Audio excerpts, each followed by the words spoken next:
"Don't go near her." Jessica's voice exploded through the intercom, sharp and raw, a lightning strike in the sterile calm of her office. The sound of her own panic startled her. It wasn't just a command, it was a cry torn from the deepest part of her. Her scream seemed to tear through the air, like a sharp blade slashing the silence. On the surveillance monitor above her desk, the live feed from her daughter's room showed a tall man standing at the threshold, Michael, the new gardener. His boots paused mid-step on the carpet. He wasn't supposed to be in the house. He sure as hell wasn't supposed to be near Mia. Jessica Moore, the revered CEO of Sentinel Tech, didn't believe in panic. She had conquered boardrooms, dismantled competitors, and built one of the most respected tech firms in Seattle without raising her voice. But none of that prepared her for the weight of being the mother of a child she couldn't reach. Maya, 6 years old, adopted, black. Autistic was a mystery sealed tight. No words, no hugs, just silence and sudden, shattering meltdowns. The only warning of one now was the rising pitch of Mia's cries from upstairs, thin, high, almost inhuman, the kind of sound that made glass want to shatter. Jessica jabbed the intercom again, her finger white-knuckled. "Michael, step away. I'm calling security." Her voice cracked on the last word, the edge of fear fraying her composure. But Michael didn't move. He looked at the girl in the corner, then slowly, deliberately lowered himself to the ground, cross-legged like a man waiting for a train that wouldn't come. He didn't speak. He didn't even look at Mia. Instead, he started humming. Hush now, baby. Don't you cry. Papa's gonna sing you a lullaby." The words were broken, almost whispered into rhythm, more breath than voice, but unmistakably tender like echoes from a time long gone. Jessica's finger hovered over the red security button. Every instinct screamed at her to push it, to eject this stranger from her house, her world. Her hand trembled. "He's crossing a line, how dare he?" she thought, clenching her jaw. But then Mia's cries faltered. Her shoulders, once clenched into quaking fists of tension, began to ease. Her hands, white from gripping her ears, slipped away. Her small dark face turned, ever so slightly, toward the sound. Jessica leaned forward in disbelief, one hand gripping the armrest. Her breath caught halfway up her throat. What is he doing to her? How is this even possible? Her eyes widened, disbelief mixing with something deeper, something terrifying. Why couldn't I ever do that? Mia didn't bolt, didn't scream. She sat still, and rocked gently to the rhythm of Michael's humming. He remained where he was, head bowed, back straight, the melody floating like smoke between them. 10 minutes passed in that surreal, fragile quiet. Jessica didn't move. Couldn't. Her heart thudded in disbelief. For the first time in over a year, Mia had let someone in, and it wasn't her. She rubbed her forehead, a flicker of guilt flashing behind her eyes. I'm her mother, and yet I've never seen her that calm. She swallowed hard, lips pressed tight. It was the man with dirt under his fingernails and worn soles on his boots. Jessica's legs buckled as she sank back into her leather chair. She stared at the monitor, blinking as though she'd been slapped. Her hand trembled toward her phone. What the hell just happened? She whispered, her voice a ghost of its usual power. She lowered the phone, staring blankly ahead. He's not trained. He's not supposed to understand her, but he does. Michael had been hired 3 days Agano references, barely a resume. A quiet man who trimmed hedges and kept his head down. She hadn't expected him to change anything, let alone reach into the shell of her daughter's world and be welcomed there. And yet, upstairs, Mia began to move, not away from Michael, toward him, slowly, with hesitation, but purposefully. Jessica's breath caught again, her chest ached. This wasn't part of the plan. There had been no step-by-step for this, no treatment outline, no security protocol. Just a man who sang an old song, and a child who listened. "No," she said, shaking her head as she rose to her feet. But the word lacked conviction. "This doesn't make sense. This isn't safe. I should stop this right now." She stood frozen in place, the logic in her mind drowning beneath something she hadn't felt in a long time. The screen flickered as Mia's little hand reached out, not to touch, but to rest on the edge of the wall that separated her from Michael. Jessica's voice cracked again in the silence. "He's not staying." It was a command to herself more than anyone else. She turned her back on the screen, but not before glancing once more at her daughter's stillness. But in her gut, deep and undeniable, something had shifted, something like awe, something like fear, something that sounded dangerously close to hope. Maybe this is the beginning of something I don't know how to control. She gripped the edge of her desk, heart pounding, as the old lullaby still echoed softly from upstairs. Jessica hadn't slept. She sat at the kitchen island with a cold cup of coffee untouched before her, watching the early morning light creep across the marble. The night had left her with too many questions and no answers. Upstairs, Mia still slept soundly, something that hadn't happened in months. It wasn't just that she'd calmed down, it was the way she'd leaned into the floor, breathing in rhythm, with Michael's humming, as if she had heard not just the notes, but the intent, and that terrified Jessica more than it soothed her. How could a stranger reach her like that? And why didn't she scream, she wondered, her fingers drumming nervously against the ceramic mug. A rustling sound from the backyard drew her attention. Through the tall glass doors, she spotted Michael back at work. Quiet, steady, like nothing had happened.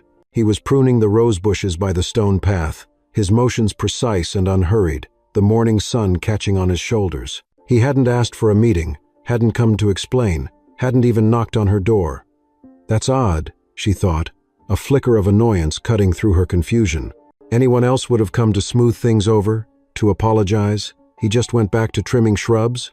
She stood, walked slowly toward the window, watching him. He paused for a moment to stretch his back, his shirt damp from the morning dew, then resumed work with the same meditative pace.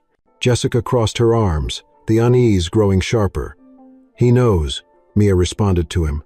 He knows I saw it, so why isn't he doing anything about it? She turned away abruptly. Or is that the point? Her heels echoed across the floor as she made her way to the side patio door.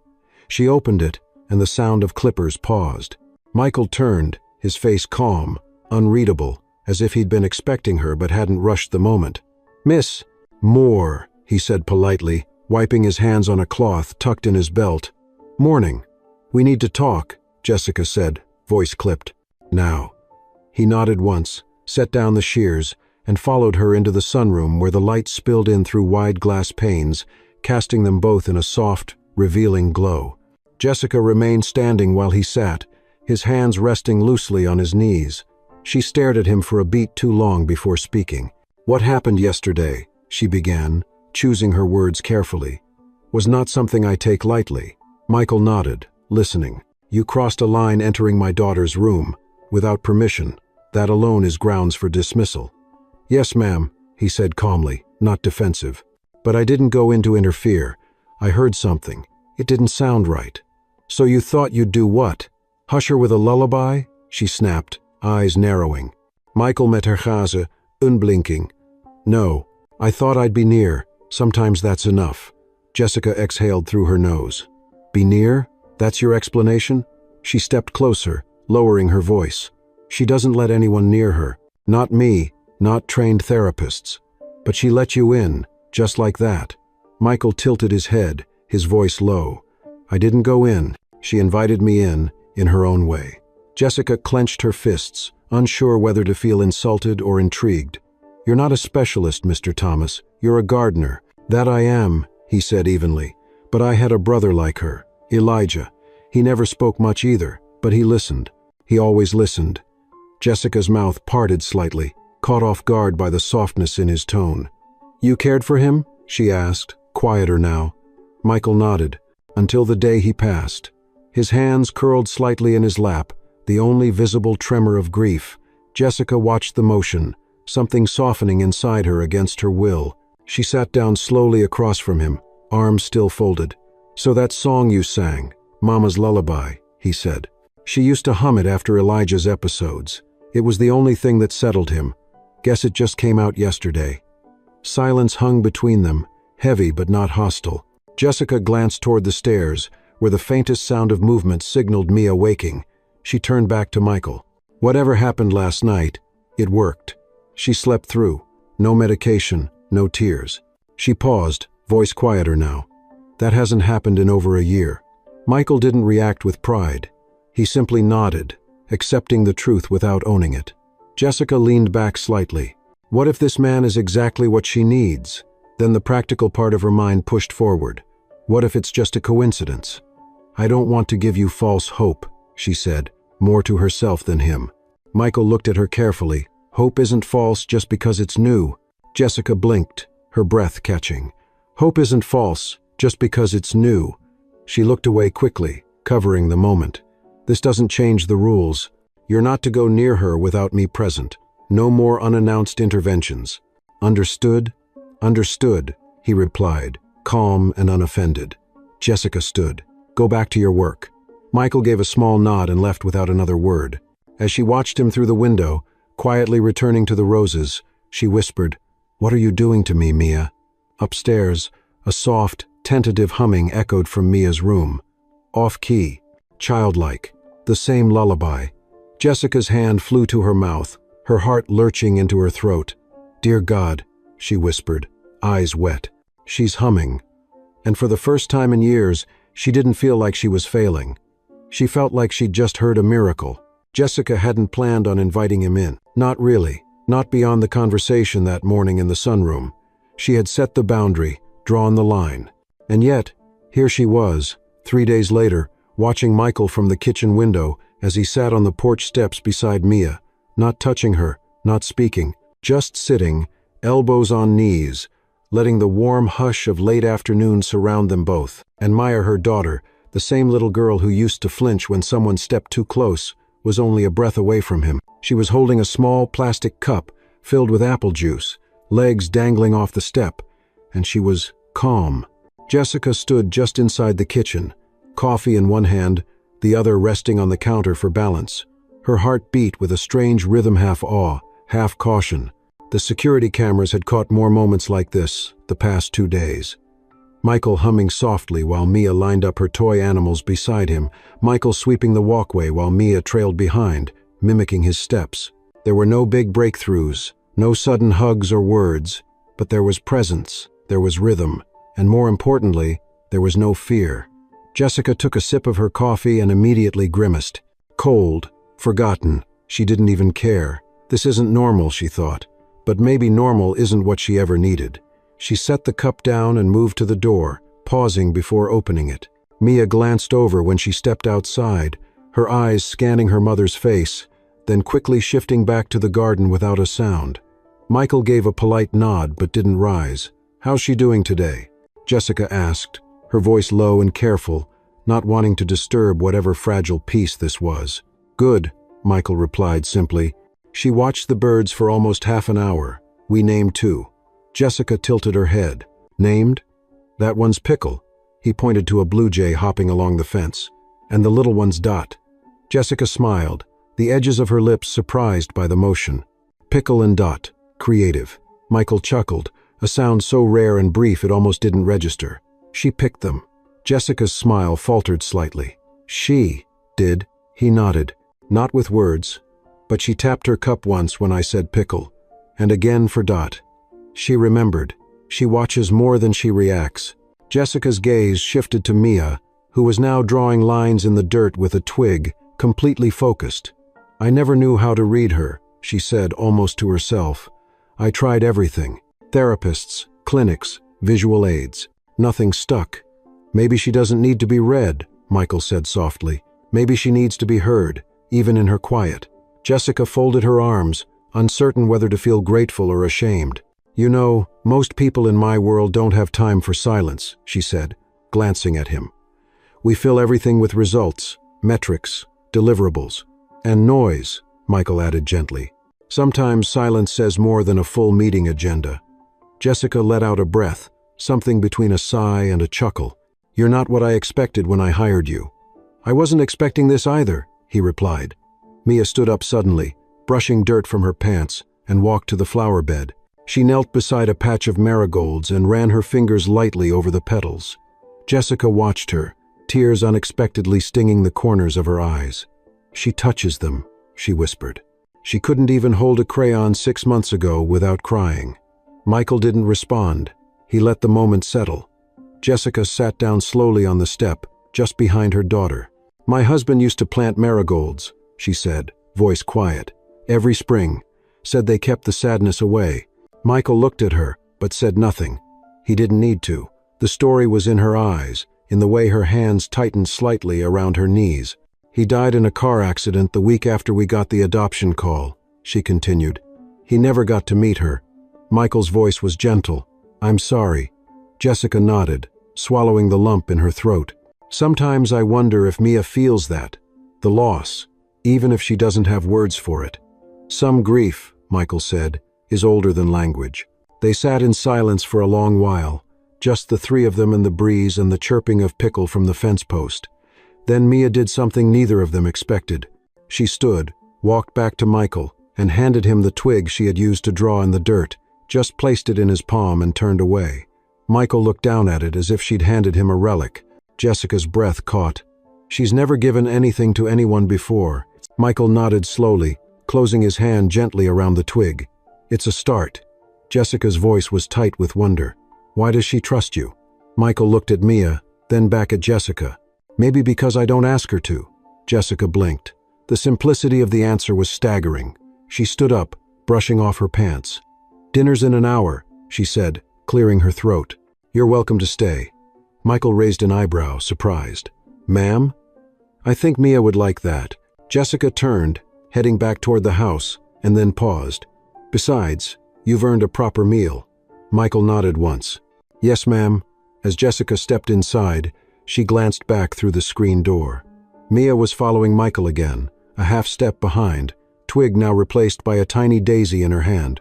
Jessica smiled small, real, tired but more alive than she'd felt in years. Keep the sadness away, she whispered to herself, repeating her husband's words. Maybe he was right. Inside, the kitchen no longer felt so cold.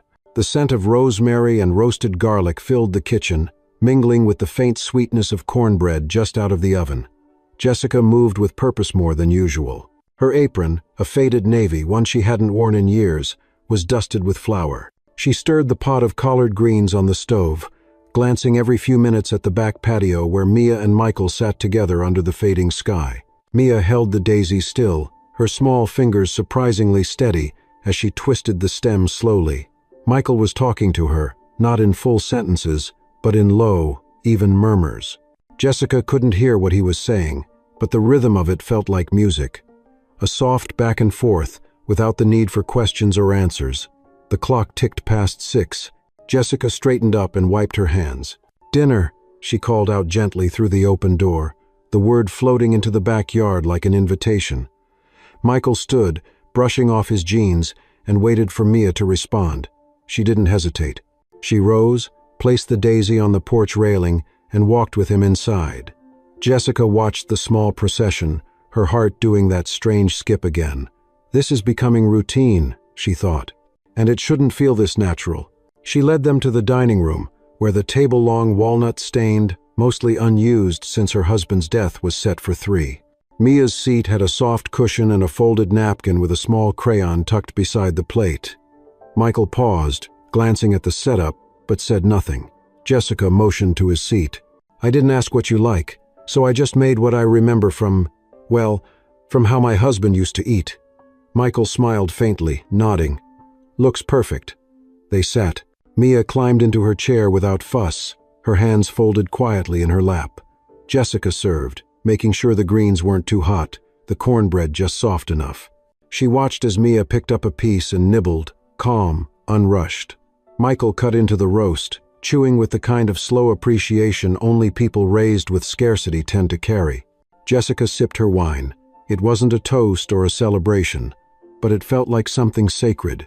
So, she said, trying not to make it sound like an interview. Tell me about your family. Michael wiped his mouth carefully, then placed the napkin beside his plate. Grew up in Georgia. Mom raised us. Me, my brother Elijah, and 2 sisters. She cleaned houses, cooked in a church kitchen sometimes. Jessica nodded, resting her chin on her hand. You mentioned Elijah, the one, like Mia. Yeah, Michael said, glancing at the little girl who was now quietly arranging green beans into a straight line on her plate. He was softer than most, didn't talk until he was nearly 10, but he'd hum when he was scared, same tune every time. Jessica smiled, the image already etched in her mind. And your mother? She must have been strong. Michael nodded. Didn't have much, but she had rhythm. Her way of seeing quiet people, scared people was different. She'd say, baby, Some folks don't speak through mouths, you gotta listen with your spirit. Jessica felt something stir in her chest again. She watched Mia lift her glass carefully to sip juice, then reach for the crayon beside her napkin. She began to draw in small, slow motions on the corner of the tablecloth. Michael smiled. "That okay?" Jessica shrugged gently. "If she's creating, it's okay." A moment of silence stretched between them again, but this time it felt full, not empty. Jessica broke it softly. "I used to dream of a family like this. Not perfect, but alive. After James died, everything just stopped. I went through the motions, wake up, meetings, reports, therapists, and repeat. But there was no pulse in the house, just echoes." Michael nodded, understanding without intrusion. "Grief," he said, "builds walls around the heart, but sometimes a whisper can get through where a shout never would." Jessica laughed under her breath. "You really believe that?" Michael looked at Mia, who now held up her drawing a crooked heart between two stick figures. Jessica's breath caught. Michael said, "You tell me." The evening sun dipped lower, turning the windows gold. Jessica stood to clear the plates, and Michael reached to help, but she shook her head. "Sit. You've earned a warm seat tonight." He smiled, leaning back. Mia followed her mother into the kitchen with her empty glass, unprompted. Jessica took it, dried her hands, then knelt beside her daughter. "Did you enjoy dinner, sweetie?" she asked gently. Mia didn't respond, but her fingers brushed Jessica's wrist briefly before she stepped back and returned to the table. Jessica froze. That simple gesture felt louder than any word. Michael caught her gaze through the doorway and gave the faintest nod. "That's her way of saying thank you," he murmured. Jessica returned to the dining room with 2 small bowls of peach cobbler. She placed one in front of Michael and one in front of Mia. "Dessert," she said, smiling. "Southern style." Michael took a bite, closed his eyes in appreciation. "Now this," he said, "is how my mother used to do it." Jessica chuckled, feeling warmth bloom in her chest. "Well, I cheated, bought the crust." "She would have approved," he said. They ate quietly, 3 strangers gently slipping into something that resembled comfort. The kind of comfort built not in declarations, but in shared air, warm food, and small, silent gestures. When dinner ended, Michael helped push in the chairs, then walked toward the door. "Same time tomorrow?" he asked. Jessica hesitated for a beat, then nodded. "Yes, tomorrow." Mia, already curled up on the couch with her drawing, looked up briefly and tapped the crayon once on the paper. Jessica watched her, a lump in her throat. "She's saying yes," she whispered. Michael opened the door, the cool night breeze curling around him. "Good night, Miss Moore." "Jessica," she said softly. "You can call me Jessica." He tipped his head, then disappeared into the twilight. As Jessica turned off the kitchen lights, she paused at the dining table and ran her fingers across the child's drawing heart, stick figures, and a tiny sun in the corner. The table had waited years for this, and tonight, finally, it had been used for its purpose, again not for deals or silence, but for healing, for family. The next morning, the rain came soft and steady, tapping lightly against the windows like fingers seeking warmth. Jessica stood at the edge of the hallway, watching Mia sit on the floor beside the living room window, her knees tucked under her oversized sweater, the drawing pad balanced on her lap. Each line she drew was deliberate, precise, as if she were etching something into the silence itself. A week ago, that same girl would have screamed at the sound of rain, rocked herself into exhaustion. Now, she seemed to absorb it, letting the rhythm outside match her own. Jessica clutched her coffee mug with both hands, the steam rising against her chin. "She's changing," she thought. "No, she's revealing something I never saw." The doorbell rang, a single chime, low and unobtrusive. Jessica moved quickly, peeking through the frosted glass before opening it. Michael stood on the porch, damp from the mist, his jacket zipped halfway, a covered dish in one hand. "Morning," he said, a faint smile tugging at the corner of his mouth. "Thought I'd bring something warm." Jessica stepped aside, the scent of cinnamon and baked apples drifting in with him. "Is that cobbler again?" she asked. "Bread pudding," he replied. "Mama's Sunday best." Jessica laughed softly. "Well, you're spoiling us." "Just sharing what was shared with me," he said. Mia looked up from the window when he entered, then quietly returned to her drawing. Michael nodded once in her direction and placed the dish on the counter. Jessica leaned against the island, her fingers tapping the ceramic. "Do you ever think about going back?" she asked. Michael looked at her, eyebrows raised slightly. "Back where?" "To Georgia. To your old life. Your family." Michael exhaled slowly, his hands resting on the counter's edge. "Sometimes. But most of them moved on. Sister's married. Mama passed a few years ago. Elijah. Well, he's always with me, in a way." Jessica nodded, her voice gentle. "You never married?" "Came close once," he said, eyes distant. "Didn't work out. She wanted more than I could give. And I wanted silence she didn't understand." Jessica turned that over in her mind. Silence she didn't understand. It echoed something deep inside her, something she couldn't quite name. The room grew still, just the hum of the refrigerator and the soft tap of rain. Then Jessica cleared her throat. "I need your help with something," she said. Michael looked up. "Anything." She hesitated. "Mia's school called again. They want to reassess her placement, maybe move her into a facility." Michael's jaw tightened slightly. "Why?" "Because she doesn't talk, doesn't engage in class. They say she's disruptive by her stillness." Michael scoffed under his breath, a rare crack in his composure. "Since when is quiet a problem?" Jessica sighed. "They don't see what we see. They only see boxes she doesn't fit into." "Then break the boxes," he said firmly. Jessica looked at him, surprised by the steel in his tone. He softened. "You already are. Just keep going." She nodded slowly, her voice dropping. "Will you come with me? To the meeting?" Michael blinked. "They won't take me seriously." "They will if I ask them to," she said. "And Mia listens to you. That has to count for something." Michael considered that, then nodded. "All right." Later that afternoon, they arrived at the school. The building was modern but sterile glass, concrete, steel, a place designed for function, not feeling. The conference room held 3 people: the principal, a behavioral specialist, and a district representative.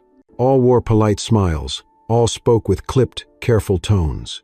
Jessica sat at the head of the table, Michael beside her, his posture quiet but firm. The meeting began with metrics, graphs, test results. "She shows no verbal advancement," the specialist noted. "Her sensory reactions are unpredictable. She isolates herself." Jessica listened, fingers curled tightly around her pen. She let them finish. Then she spoke. "What you see in class is one part of her. A controlled environment doesn't always allow growth. At home, she's calmer. She sleeps. She eats. She hums." The room shifted slightly, eyebrows raised. The district rep leaned forward. "She hums?" "Yes," Jessica said. "She also draws, gives objects to others, recognizes names." "We have no record of these behaviors," the principal said carefully. Michael spoke then, his voice calm but sure. "Because you don't see her outside your system. You measure reaction, but you don't notice connection. She's trying, you're just not listening." The silence that followed was not defensive, it was contemplative. Jessica added, "I'm not saying she doesn't need support, but she doesn't need isolation. What she needs is consistency and presence, and people who see her as a child, not a file." The room remained quiet. Then the behavioral specialist nodded slowly. "Let's do a home observation. See what she shows us there." Jessica felt a small relief bloom in her chest. "Thank you." As they left the building, Michael walked beside her, quiet. "You were impressive in there," he said. Jessica smiled faintly. "I had backup." He tilted his head. "You had a voice." Mia greeted them at home by placing a new drawing on the kitchen table. It was another heart this time between 3 stick figures. Jessica stared at it, tears threatening. "She knows," she whispered. "She knows we're fighting for her." Michael smiled. "And she's drawing the victory already." That night, as rain faded into quiet and the world seemed to exhale, Jessica watched Mia fall asleep on the couch, a crayon still tucked in her hand. And she thought not of meetings, or progress charts but of lullabies and silence and bread pudding warm from the oven, and how some miracles don't come loudly. They come on quiet feet, sit beside you, and hum you whole again. Sunday morning brought sunlight, shy and golden, creeping through the lace curtains of the living room like it was asking permission to enter. Jessica stood barefoot near the mantel, dusting an old photo frame she hadn't touched in months. It was a picture of her and James, taken the day before the adoption papers were finalized. His arm curled around her shoulders, their faces lit with cautious joy. She hadn't looked at it closely since the accident, not because she forgot, because remembering too much felt like betrayal to the version of her that had to keep moving forward. But today, something felt different. The house was quieter, not heavy like before, but grounded. Mia sat on the carpet nearby, surrounded by markers and paper, her tiny brows furrowed in concentration. Jessica watched as her daughter drew 3 circles, then carefully added small dots for eyes, a triangle for a nose. She labeled them in large block letters: me, Michael, and Mom. The O in Mom was shaped like a heart. Jessica's chest tightened. She knelt beside Mia and pointed at the middle figure. "Is that Michael?" Mia didn't speak, but she tapped the drawing twice and gave a small nod. Jessica smiled, brushing a curl from Mia's cheek. "It's beautiful, sweetie." There was a knock at the door. Jessica rose, smoothing her sweatshirt. Michael stood outside, holding a toolbox and a potted plant sunflowers. "Thought the porch needed some life," he said, lifting the pot slightly. Jessica stepped aside, gesturing him in. "Come on in. You're officially furniture now." He chuckled as he stepped inside. Mia looked up from her drawing, then stood and quietly walked over to the couch, settling into her corner with the drawing pad still in her hand. "She added you," Jessica said, gesturing toward the picture. Michael glanced at it, his eyes softening. "Stick figure me looks friendlier than real me. She gave you a heart in the chest. I think that's more than most people get," Jessica replied. Michael placed the plant gently on the windowsill. "I brought tools. Thought I'd fix that squeaky door out back." "It's been squeaky for 2 years," Jessica said. "But sure, why not start now?" "Now feels like the right time," he answered simply. Jessica watched him cross the room, the ease in his movement, the way he no longer hesitated in her home. He belonged, and yet she hadn't invited that belonging. It had formed, quietly, like moss growing around a stone. She followed him to the back door, where he knelt and began removing the hinge screws. She leaned against the frame, arms folded. "You're not what I expected," she said. "Most men I've met who carry silence like you do. They use it to keep people out. You use it to let people in." Michael didn't look up. Silence is only heavy when you're afraid of what it's covering. Jessica thought about that. "So what's mine hiding?" she wondered. Her voice dropped. "I used to be terrified of being alone. Then I lost James, and it wasn't a fear anymore, it was reality. And I thought if I kept moving, kept planning, I could outrun it."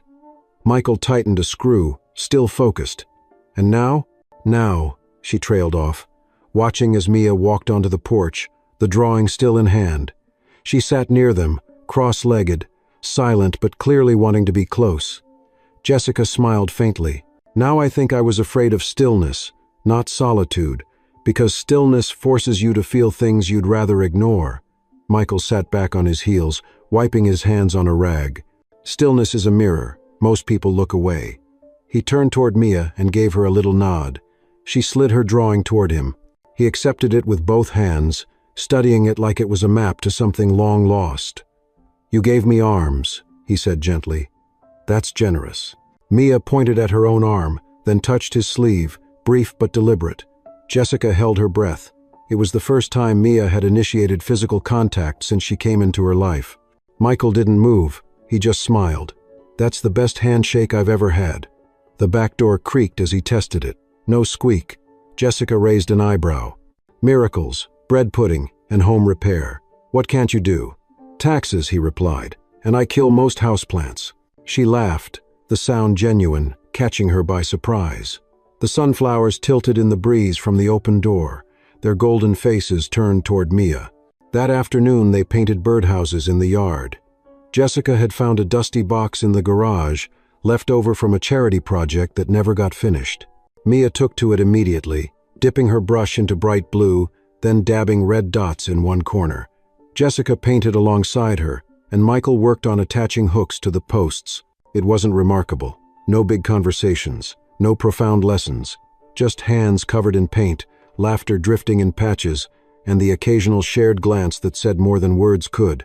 As the sun dipped low, they sat together on the porch steps, three shadows stretching across the lawn. Mia rested her head against Jessica's arm. Jessica leaned slightly toward her, eyes closed, letting the moment imprint itself deep. "You ever think you'd end up here?" she asked quietly. Michael looked at the sky. "Not here, exactly. But I always hoped I'd end up somewhere I was needed. That maybe I'd matter to someone again." Jessica opened her eyes, turning toward him. "You do." The words left her before she could stop them. Michael met her gaze. There was no need for response. The silence that followed wasn't uncomfortable. It was acknowledgement, connection. That evening, after Mia was tucked into bed, Jessica returned to the porch where Michael had left his tools. She picked up the screwdriver, held it for a moment, then placed it back gently. She looked out into the dark, the night air cool against her skin, and whispered to no one in particular, "Stillness isn't so scary anymore." Inside the house, Mia's drawing still sat on the kitchen table. This time, there were 4 stick figures. The 4th one didn't have a name yet, but the heart in its chest was bigger than all the others. The Monday morning air was heavier than usual, not from the weather, but from something Jessica couldn't quite name. She stood in the kitchen staring at her coffee, untouched, as the early sunlight cast slanted beams across the tile floor. The calm of the weekend lingered like a fragile perfume, and for once, she didn't want the rhythm of emails and conference calls to pull her away. Upstairs, Mia was still sleeping, her body curled beneath the soft blue quilt, one hand gently gripping the edge as if holding onto the quiet itself. Jessica glanced at the small drawing still sitting on the table, the one with 4 stick figures. She had stared at it for nearly 10 minutes the night before, studying the new figure Mia had added. There was no label, no obvious identifier, but the oversized heart drawn in red made its meaning clear. Someone new had found a place in her world, someone she trusted, someone Jessica was starting to trust too, in a way that unsettled her. The doorbell rang. She flinched. No one was expected. No packages. No neighbors. She moved to the front door and peered through the peephole. A man in a gray suit stood there, holding a thin leather briefcase. His expression was professional, closed off. She opened the door just a crack. "Yes?" The man cleared his throat. "Good morning, Miss Moore. I'm Nathaniel Brooks. I'm with Veritech." Jessica's spine stiffened. The competitor. "The industry peer," he corrected smoothly. "May I come in? Not without telling me why you're on my doorstep at 8 in the morning, she said, folding her arms. Nathaniel gave a tight smile. "I'd like to discuss Michael Thomas." Jessica's heart skipped. "What about him?" "He applied to Veritech 2 years ago. Engineering Maintenance Division. Didn't get the position, but we've kept his file. Background flagged some interesting things." Jessica narrowed her eyes. "Is this a job offer or a threat?" "Neither," Nathaniel said. "But it could become one, depending on how close your organization chooses to remain to a man with a history." "A history?" she echoed, voice flat. "That's vague." Nathaniel opened his briefcase, pulled out a thin folder, and extended it toward her. "Just facts, Miss Moore. Arrest records, protest activity, employment gaps. We make a habit of understanding who our competitors hire." Jessica didn't take the folder. She stared at him, the edges of her voice sharpening. "He's not an employee. He's my gardener. Your gardener, who now attends school meetings, sits at your dinner table, and rumor has it was seen holding your daughter's hand in public." Jessica's jaw clenched. "You've been watching me. We watch everything that affects the market. You're a high-profile figure. You've made unexpected choices lately. Choices like trusting someone who actually cares about people more than profit?" she snapped. Nathaniel didn't react. "I'd caution you, Miss Moore. Public perception is fragile. You're a single mother, CEO, a woman whose decisions set precedents. Alignment with someone like Mr. Thomas could become complicated." Jessica stared at him for a long moment, then slowly shut the door in his face. Her hand trembled as she locked it. She leaned against the wood, heart pounding. This is how it starts, she thought.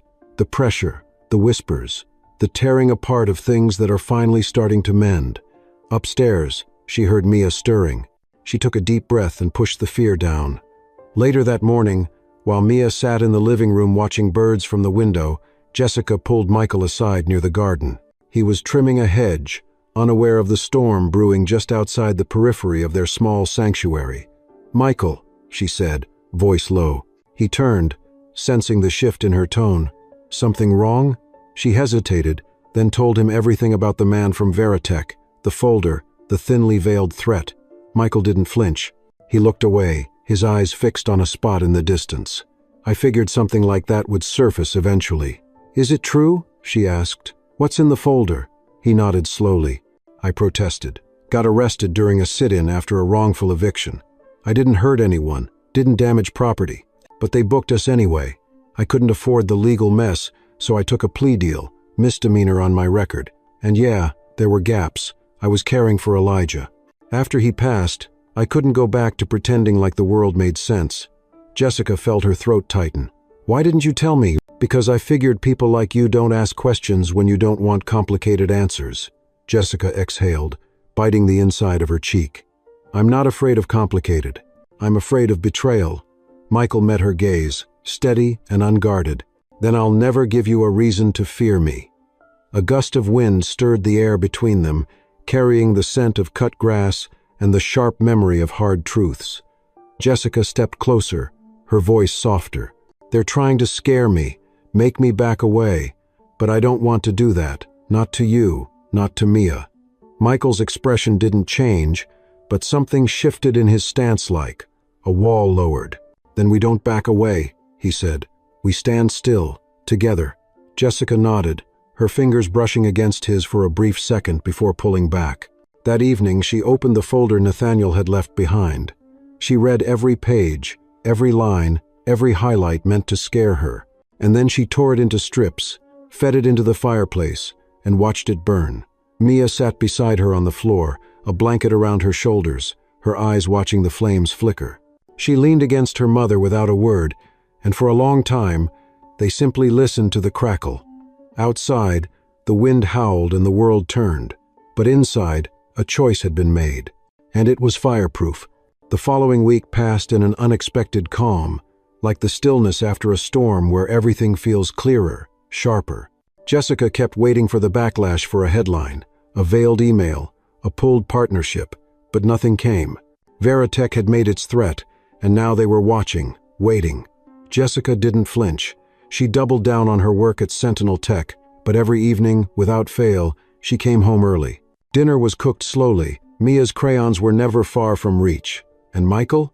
He remained steady present, but never overstepping, always listening. The home observation from the school was scheduled for Thursday afternoon.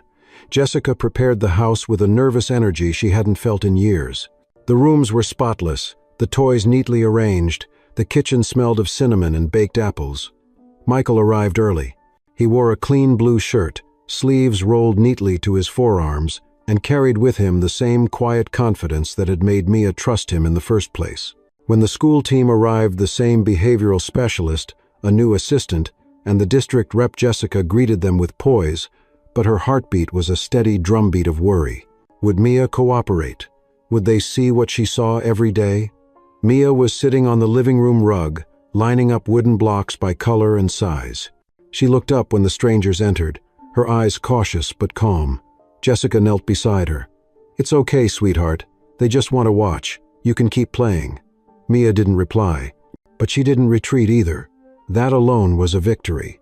Michael sat across the room, out of Mia's line of sight, thumbing through a worn paperback. He didn't interfere. He didn't have to. Mia knew he was there, and that was enough. The team observed silently for several minutes, jotting notes. Then the assistant asked gently, Mia, can you show us your favorite color? Mia didn't answer. Instead, she reached into the nearby box and pulled out a green marker. She held it up, then placed it neatly beside the row of blocks. Jessica's breath caught.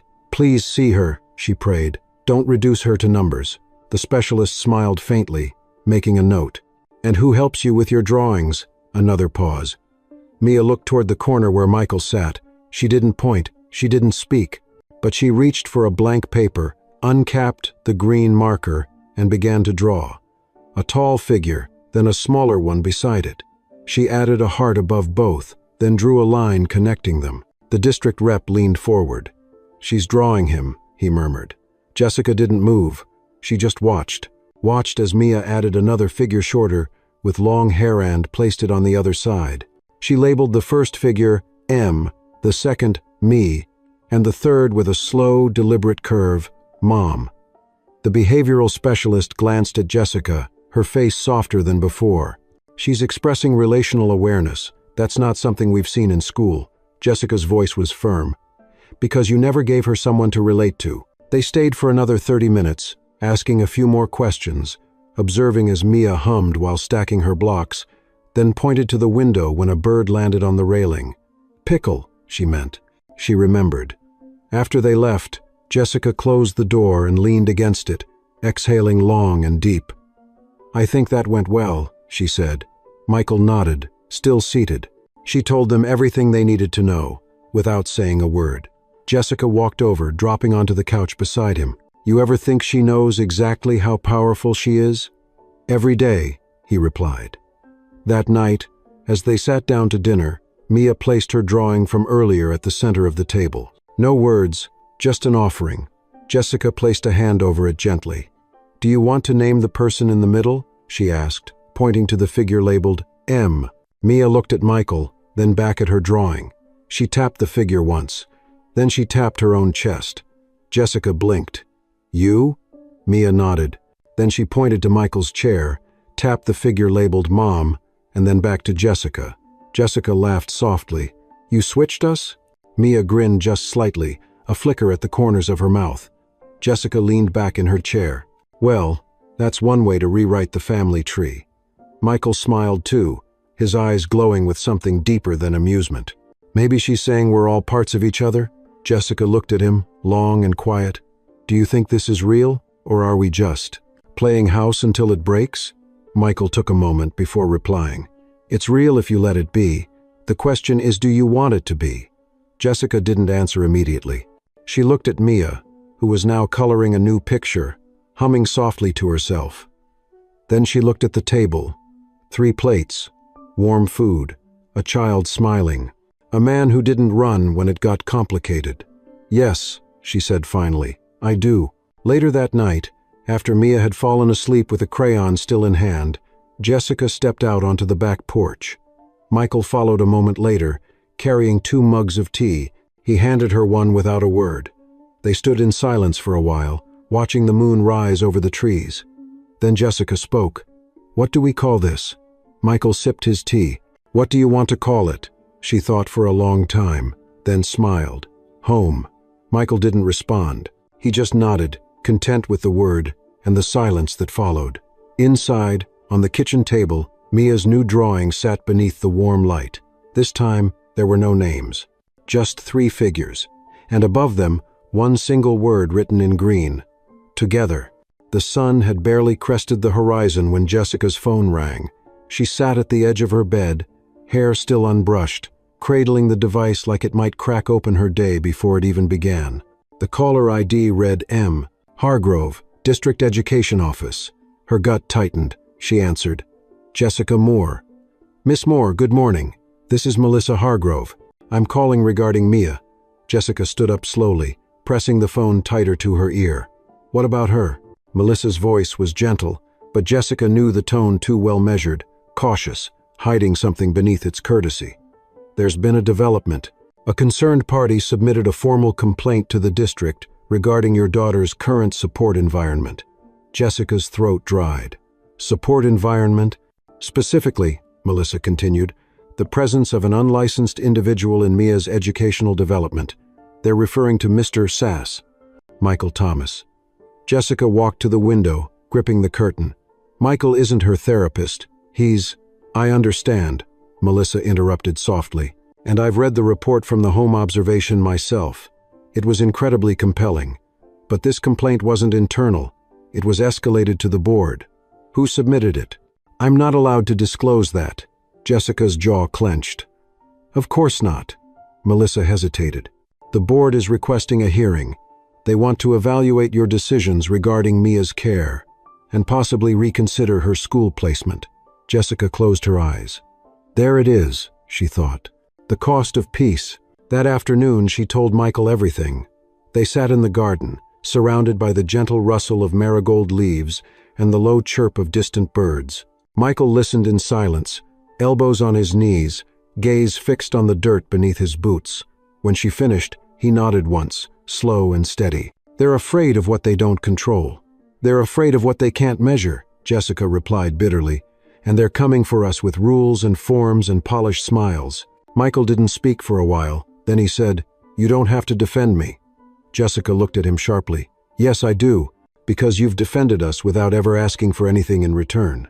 Michael gave a soft, rueful smile. "But this might cost you your reputation, your standing." Jessica's voice was steady. "What good is a reputation if it's built on silence and fear?" He looked at her then, and for the first time, there was something like hope in his eyes, raw and unsure, but alive. "Then we fight." The hearing was scheduled for Friday. Jessica walked into the district building with her head high and her heels striking the tile like they belonged there. Michael walked beside her, not in a suit, but in the same blue shirt he wore for Mia's observation. Mia clutched a small stuffed bird in one hand, Pickleland held tightly to Jessica's other hand. The room was wide, sterile, filled with quiet tension. The board sat behind a long table. There were murmurs as Jessica entered, whispers about media, about appearances, about blurred lines. She ignored them. "Miss Moore," the chairwoman began, "thank you for being here." Jessica nodded. "You're welcome, and thank you for allowing Mia to be here too. She deserves to be seen." The chairwoman blinked. "You've brought a minor to a formal hearing. She's not a minor, she's my daughter, and she is the subject of this hearing, isn't she?" There was an uncomfortable silence. Jessica continued, "I understand this is about my decision to allow someone unlicensed into her developmental process. So let me clarify something. Michael Thomas is not a therapist, he's not a teacher. He's a man who showed my daughter more emotional safety than any specialist has in the last 2 years. Miss Moore, he never asked for a role, he didn't claim credentials. He showed up, day after day, without praise, without pay, without even a clear invitation, and somehow, my daughter, who screamed when I touched her, now falls asleep beside me." One board member cleared her throat. "That's anecdotal. And so is healing," Jessica snapped. "It doesn't always follow protocol. Sometimes it looks like a man humming an old lullaby in a quiet room." Michael sat still, his face unreadable. Jessica turned toward him, her voice softening. "Michael didn't ask to become family. Mia made that choice, with her silences, with her crayons. With every moment she stood beside him instead of running away." A pause, then a small sound, Mia humming. Softly, the room turned. Mia stepped forward, unprompted, and placed her drawing on the board's table. 3 figures, one holding a bird, one with long hair, and one her with a heart drawn outside her chest, connected by a line to the others. No one spoke, not for a long moment. Then the chairwoman cleared her throat. "This board is not here to judge your parenting, only to ensure appropriate care and support for a student." Jessica nodded. "Then support her, see her. Don't remove what finally made her feel safe." Another pause. Then the decision. No change in Mia's placement. No restrictions on Michael's involvement, so long as it remains within the bounds of personal support. As they left the building, Jessica exhaled for the first time in hours. Outside, the air was cold but clean. Mia held her hand tightly.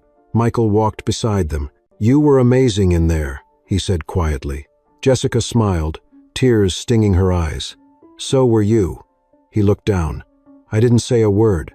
"Exactly," she replied. And still, they listened. That night, Mia placed a new drawing on the mantel. It showed a house, a bird on the roof, 3 figures inside, and under it, a single word, carefully traced, "Stay." Jessica stared at it long after Mia had gone to sleep. The fire flickered beside her. Michael sat across the room, sipping tea, watching her without pressure. And for the first time since this began, Jessica didn't feel like she was protecting something fragile. She felt like she was building something unbreakable, together. It started with an email, just a simple ping on a Monday morning, buried between calendar reminders and marketing updates. Jessica almost skipped over it. The subject line read, "Media inquiry, urgent." She clicked, expecting a press release draft or a product pitch. Instead, it was a journalist from The Ledger, a national business publication. The tone was cordial, professional, but the message was razor-edged. They were preparing a feature on leadership integrity and text specifically about CEOs who blurred personal and professional lines. The reporter asked for comment regarding Michael Thomas and his relationship with both Jessica and her daughter. There were references to school hearings, community reports, and unconventional caregiving choices. Jessica sat back in her chair, her stomach tightening. It was happening again, only this time. It wasn't whispers behind a closed door. It was ink. It was public. She forwarded the message to her legal team and then closed her laptop, staring at the still steaming cup of coffee beside her. The sun had just begun to stretch over the treetops outside. Everything looked normal, but the world was tilting again. That evening, she didn't say anything during dinner. Mia colored quietly. Michael helped rinse the dishes, but the air was heavier than usual. It pressed against her, not with drama, but with dread. After Mia had gone to bed, Jessica stood at the sink, drying her hands slowly. Michael leaned against the counter, watching her. "You got quiet," he said softly. Jessica didn't turn around. "The media's circling. They're going to publish something." He nodded once, not surprised. "They always do. It's not just about me anymore," she said, finally turning to face him. "It's about Mia, about you, about everything we've built here. And they'll twist it. They'll turn this into something it's not." Michael's gaze didn't falter. "Let them." She blinked. "What?" "Let them write," he said calmly. "They don't know the sound of her laugh. They didn't see the first time she touched someone's hand. They didn't hold her when she couldn't sleep. What they write won't change what's true." Jessica looked away, voice lower now. "But it might change how people see it. My board, my investors, they live by perception. I've spent years building trust, and in one story, I could lose all of it." Michael stepped closer, his voice gentle but unwavering. "Then maybe it's time they learn who you really are." Her breath caught. "You think I should let them destroy me?" "I think," he said, brushing a curl from her cheek, "that if they try to burn this down, you let them, and then you build something better out of the ashes. But this what we have here, it's not shameful. It's sacred." Jessica closed her eyes, the words sitting heavy in her chest. Sacred. That night, she couldn't sleep. She sat in Mia's room for hours, watching her daughter breathe. She remembered the early day show silent the house had been, how echoing. And now, even in the quiet, there was warmth, there was life. The next day, she made a decision. At 10 a.m., she logged into her personal blog unused for years and began typing. She wrote about James, about the adoption, about the loneliness that clawed at her when the house was too still. She wrote about Mia's silence, about the walls they couldn't breach, about the moment Michael hummed in that room and everything changed. She didn't write to defend. She wrote to tell the truth. "Healing doesn't always wear credentials," she typed. "Sometimes it wears old boots and carries a broken lullaby." She clicked publish before she could overthink it. The story spread like fire. Within 24 hours, the article had been read over 100,000 times. Comment sections filled with stories from parents, educators, caregivers, people who saw their own families in her words. And with the flood came attention, invitations to speak, requests for interviews. Jessica declined all of them. The story had been told. That was enough. On Friday, Mia brought home a school art projecta paper house with 3 stick figures glued inside. She handed it to Michael before saying a word. He looked at her, surprised. "For me?" Mia nodded. "You keep." It was the first time she'd said 2 words in a row. Michael crouched beside her, his eyes wet. "I will, forever." That evening, Jessica stood at the porch railing, wine glass in hand, watching the sky fade into bruised gold. Michael stepped beside her, the paper house in his hand, already beginning to bend at the corners. "This isn't fragile," she said suddenly, nodding toward the house. "Not anymore. Not us." "No," he said. "We're something else now." "Family?" she asked. "Something even wider than that," he said. "Family is blood. But this is chosen. This is what happens when people refuse to leave." She leaned into him slightly. "You're not going anywhere, are you?" "Not unless you ask me to." Jessica didn't answer. She just reached for his hand, holding it tightly as the stars began to blink overhead. Inside, the lights in Mia's room were dimmed.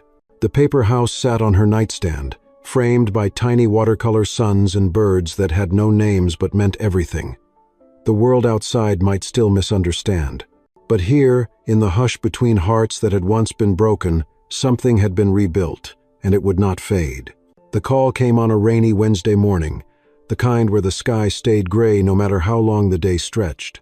Jessica had just dropped Mia off at school, the little girl now waving goodbye, with a smile that only weeks ago would have been unimaginable.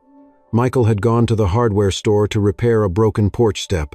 The house was quiet again, but it was a warm quiet, the kind that came from peace, not absence.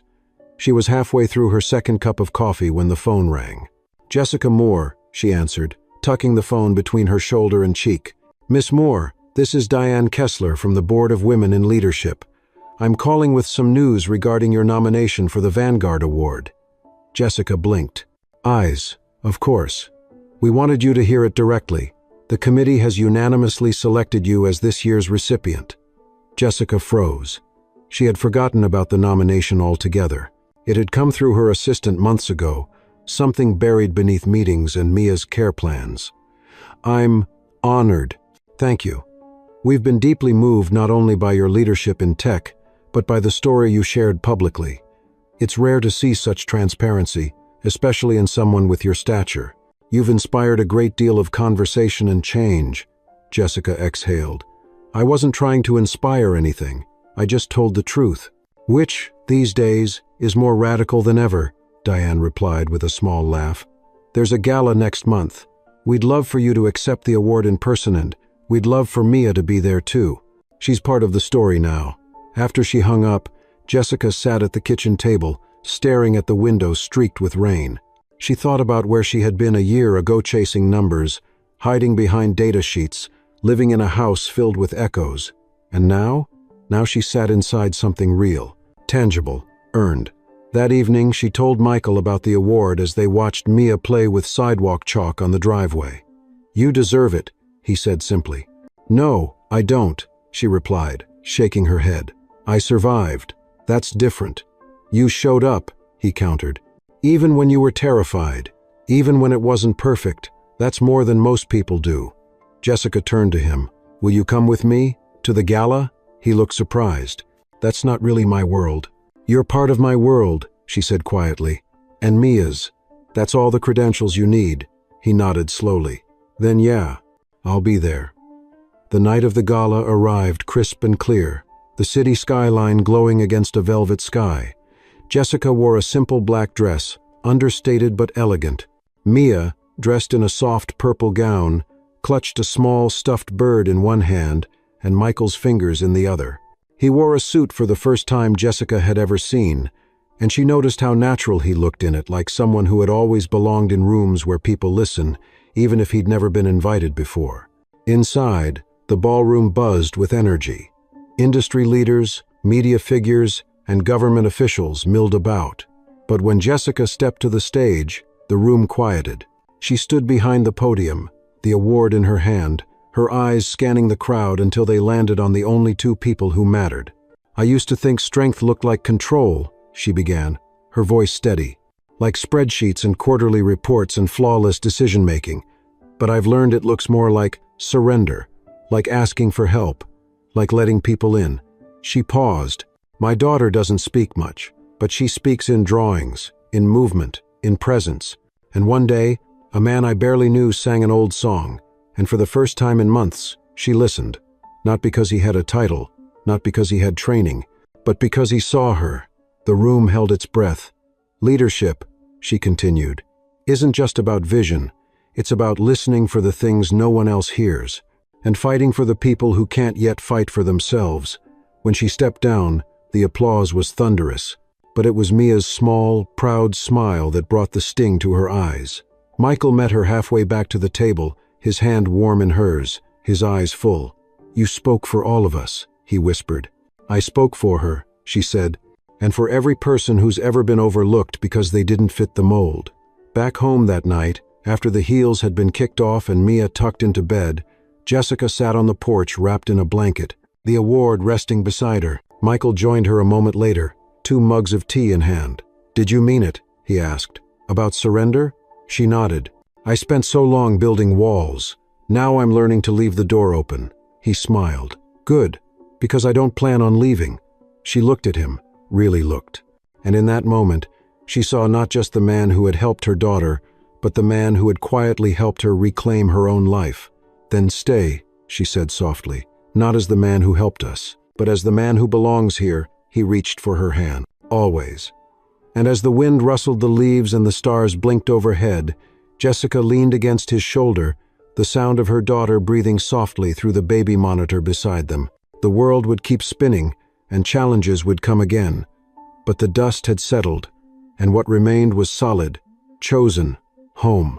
Spring arrived without fanfare, no grand announcement, just the slow warming of the soil, the cautious return of birdsong, and the soft green tips pushing through the garden beds Michael had tended all winter. Jessica stood at the window, coffee in hand, watching as Mia knelt beside the marigolds, her small fingers brushing the petals like she was reacquainting herself with something long forgotten. Michael was beside her, helping her tie a ribbon around the stem of one bloom. The two of them didn't speak much, but they didn't need to. They had their own rhythm now, a language woven from gestures, hums, and the kind of silence that held meaning. Jessica stepped outside, the morning sun brushing her shoulders like a familiar hand. Mia looked up and smiled, then pointed at a pot near the porch steps. It was the same old container where Michael had planted sunflowers months ago. "It's growing again," she said. Her voice was soft but clear. Michael looked up, smiling. Jessica crouched beside them. "What should we name it this time?" Mia tilted her head, thoughtful. "Hope." Jessica blinked, the word hanging in the air like a bell. "Hope it is," Michael said, tying the final ribbon and dusting off his hands. That afternoon, Jessica received another call, this time from a school counselor. They wanted to nominate Mia for a student art showcase. Her drawings had taken on new clarity, new boldness. Still no full sentences, but the stories were therein the way she used color, space, and expression. "Your daughter is communicating more than ever," the counselor said. "And not just with her teachers, with her peers." Jessica hung up and stood in the hallway for a long moment, eyes closed, letting the enormity of that sentence wrap around her. With her peers, not just surviving school, not just enduring it, belonging to it. That evening, Mia stood at the kitchen counter, scooping flour into a bowl. Jessica watched her, then turned to Michael, who was reading in the living room. "She's baking," Jessica whispered, as if naming it too loudly would break the spell. Michael looked up. "She said she wanted to make something for the art day." He stood and joined them, gently guiding Mia's hand as she cracked an egg. "I told her the best art starts in the kitchen." The next few days were a whirlwind of preparation. Mia's drawings were carefully mounted on black backing boards, her name printed below each one. She chose a blue sundress for the showcase, one with tiny sunflowers stitched along the hem. Michael ironed it the night before, working carefully, like it was a sacred cloth. On the day of the event, the school auditorium was filled with parents, teachers, and children milling around rows of easels and tables. Jessica held Mia's hand tightly, scanning the room for their display. There it lay tucked in a corner, understated but vibrant. 6 drawings, one of a house with open windows, one of a girl and a bird, one of 3 figures under a shared umbrella. The largest piece, placed at the center, was a bold watercolor. It showed a heart in mid-air, suspended between 2 hands, not grasped, not dropped, just held. As people passed, they paused. Some lingered. A few wiped their eyes. Mia stood beside it, quiet but proud. When a teacher asked about her inspiration, she simply said, "It's about not giving up." Michael stood a few steps away, watching the exchange. Jessica joined him, brushing her fingers lightly against his. "Did you see that?" she whispered. She spoke to a stranger. "She's not afraid anymore," he replied. "She's found her footing." Jessica leaned into him. "You helped her find it." He shook his head gently. "She found it on her own. I just stood still long enough for her to see me."